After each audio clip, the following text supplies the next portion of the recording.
Thank you, Richard. A couple of advantages of me following on from both Chris and Richard this morning is that what I say will hopefully make a little more sense, because it builds what we're doing in defence very much builds on what the government is doing at large. The other big advantage from your point of view is that they've already covered a number of the slides I've got up front, so we can skip through some of those and catch up on some more time as well. So I'm going to talk to you today about the Defence Cyber Protection Partnership. As you can see there, strapline working together to protect the defence sector from the cyber threat.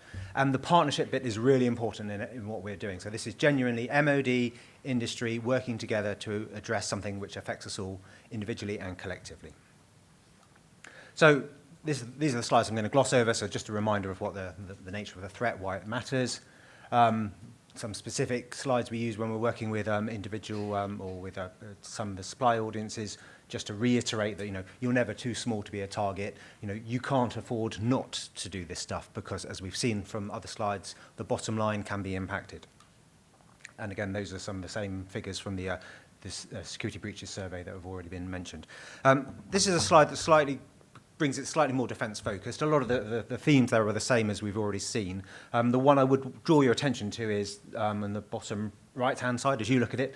So as well as the loss of IPR and all those sorts of financial bottom line growth agenda issues, on the defence perspective, there is an additional one that we are concerned about, and that's the potential erosion of military capability. Not something we will necessarily know until it may be realised for the first time, but there could be kit that's being developed now, new technology. We go to use it in anger for the first time in operational theatre in 2-3 years' time, and we find that our adversary already understands how it works, and they have the ability to nullify its effects. That's a real threat, something we need to also consider, along with all the other impacts that have already been discussed. So in response to that holistic threat that defence faces, both the financial and the capability one, this thing called the DCPP was set up, initiated by the then Secretary of State for Defence, Philip Hammond, back in 2012, formally stood up in 2013, tasked with sorting this thing out. As I said, 13 defence primes, you can see those at the top, 2 trade associations, ADS and Tech UK, representing the interests of the SME community, and then alongside ourselves in defence, working with CP&I, CESG, and as Richard has made the point, previously it was BIS. This slide also needs to be updated to have the logo for Culture, Media and Sport. But the team from the Digital Economy unit are very much part of our development. And we were given 3 overarching objectives, 3 things we needed to get better for defence and the defence supply chain. First one was around improving information sharing. If we all better share threat and vulnerability information that we see individually on our networks, collectively we all have better situational awareness, we're all better able to protect ourselves and respond to those threats. Measurements and standards, this has been where the real focus of effort has been. It's developing a set of appropriate and proportionate controls, standards, measures, call them what you want, things that we will require suppliers to defence to do to demonstrate to us, give us the assurance that they are adequately protecting themselves and thus defence as a whole from that cyber threat. And then the final objective was around improving supply chain awareness. Again, we've seen some facts and figures about the level of understanding out there. There are still huge swathes of individuals and organisations and suppliers who just do not yet understand the reality and the scale of this cyber threat. So we need to get that message across to them. And then subsequently, we need to explain to them what it is that defence and wider government is doing in response and the impact it will then have on them. So in terms of what we've done, so on the information sharing piece, referring back to what Chris talked about, CISP is absolutely the vehicle we are using to drive and deliver this improved information sharing. It's a platform, it does everything we need it to do. Chris talked about the rooms, the secure areas. So there's a defence node where defence suppliers can come together and where they can share information just within that group if they want, or if they're happy to share it more widely, then they can do so. Estimated that the numbers are ever changing, but somewhere between 10 and 15% of CISP members come from defence suppliers. But again, as we've seen clearly, when defence has a supply chain in the well in excess of 10,000 suppliers, there is still clearly a huge amount more that we can do to drive membership. But as important as actually signing up is actually participating, being an active member. Anyone can sign up, fire and forget, and then never do anything about it.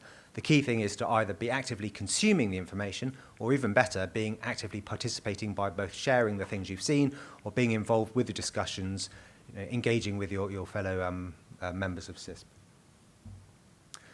And one of the things we have started to see, and the sort of case study examples, real life cases where one supplier sharing information about something they've seen on their network has allowed other suppliers to put in place the necessary mitigations, which mean that that same attack has not been realized. They've been able to nullify its effects.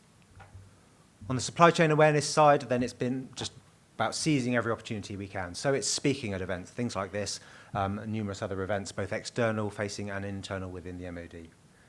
We've got a reasonable amount of content now on the gov.uk website. If you go there and search for DCPP, you will find that, quite a lot of the stuff we've been doing, some of our outputs in terms of documents and top-line messaging, FAQs, and these sorts of things.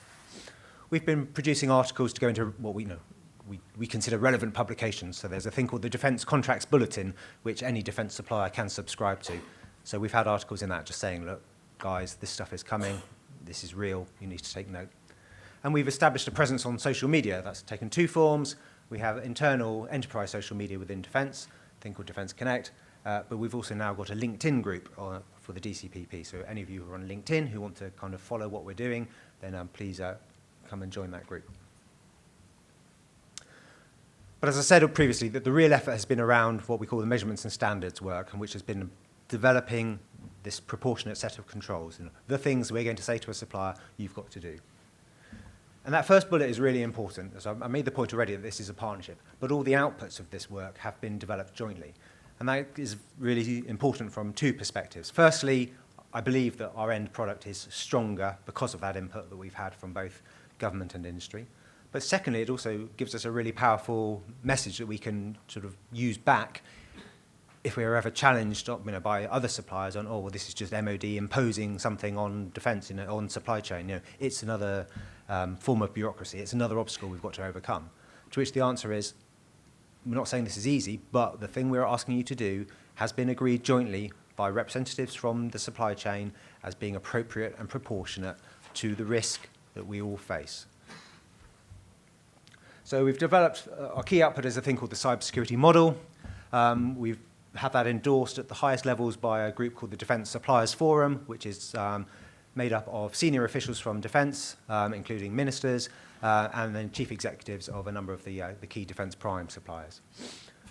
Really importantly, and one of the other reasons why I wanted to follow on from Richard, is that the thing we're doing builds on the Cyber Essentials scheme. We absolutely support and endorse the Cyber Essentials as being a really strong foundation for what we're about. And in many cases, achieving Cyber Essentials will be sufficient, but mindful that the threat that the defence supply chain faces in a number of cases will be more sophisticated and greater, at that top end of that pyramid that Richard showed you.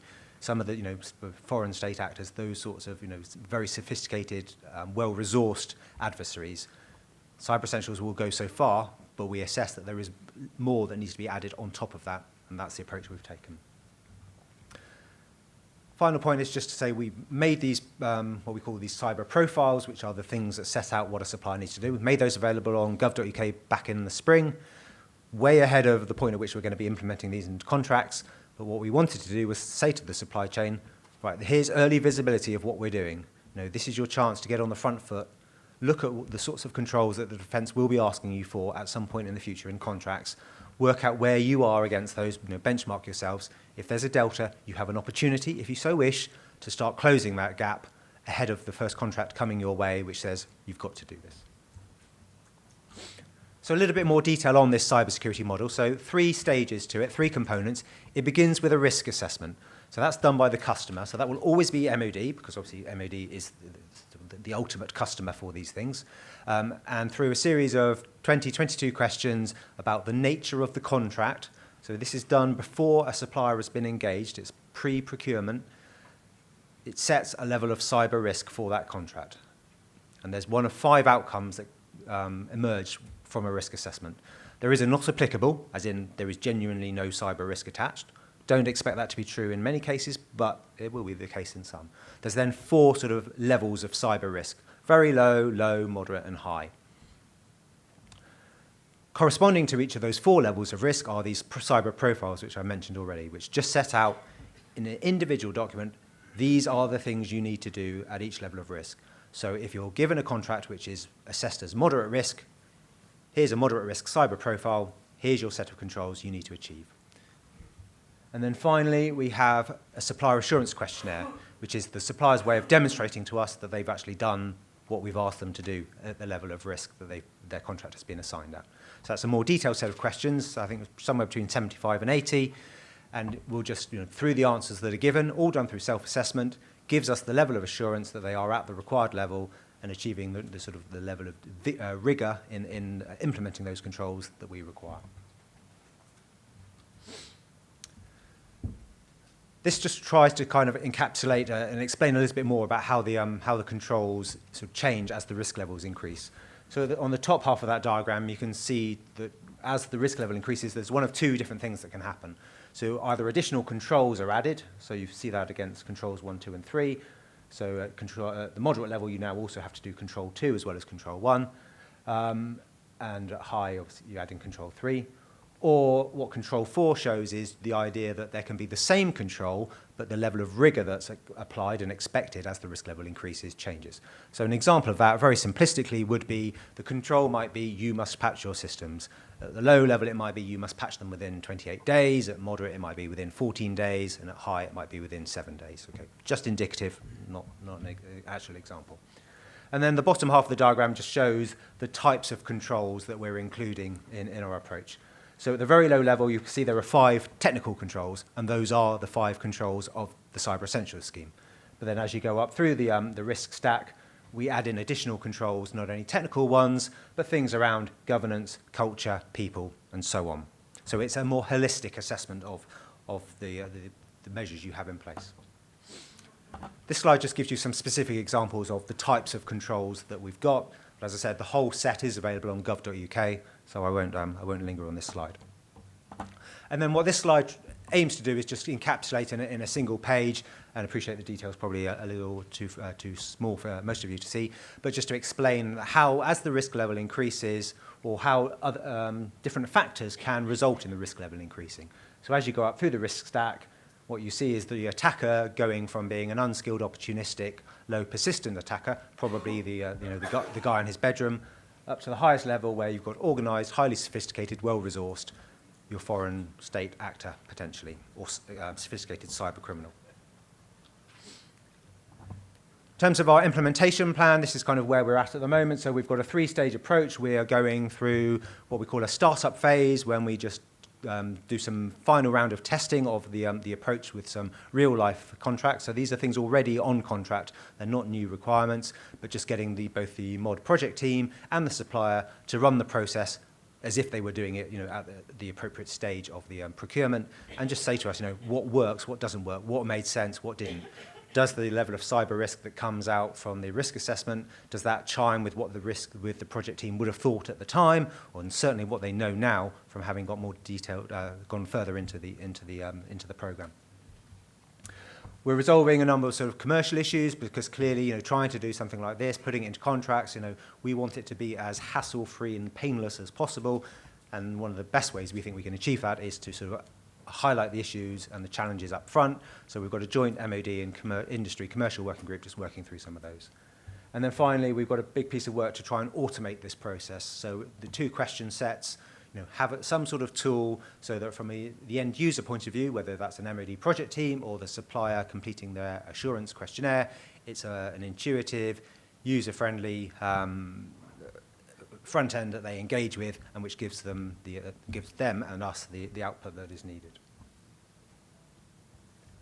And then just a quick thought on sort of where we're going next. So, our efforts very much focused on this implementation at the moment, and hopefully getting to a stage in early 2016 where we will start including this in contracts for real going forward. And then there'll be a gradual sort of ramping up of that as more and more contracts come on stream. Longer term, we need to think about some other factors. There are increasingly, probably certainly at the prime level, all of our suppliers work across multiple geographic territories. A number of them will work across multiple different sectors. It is inevitable that those different countries and those different sectors may well introduce similar assurance activities. If that is the case, what we don't want to do is be in a position where a supplier comes to us and says, well, we've been through this process in the US and this is the output we've got. Do we have to do this whole process again from scratch in the UK? If we understand enough about that different approach and we can map what it means to our controls, then we're very much about saying, okay, well, we accept that a silver award or a silver rating in the US, again, completely made up, equates to our moderate risk. We're happy, this contract is at moderate risk, you don't need to do anything more than that. Similarly, we're doing a piece of work to look at other assurance methodologies that are already in place. So if a supplier has been through ISO 27001 and the scope of that assessment maps to the scope of the contract they are going to be delivering for MOD, then we aren't going to ask them to demonstrate all those same things again.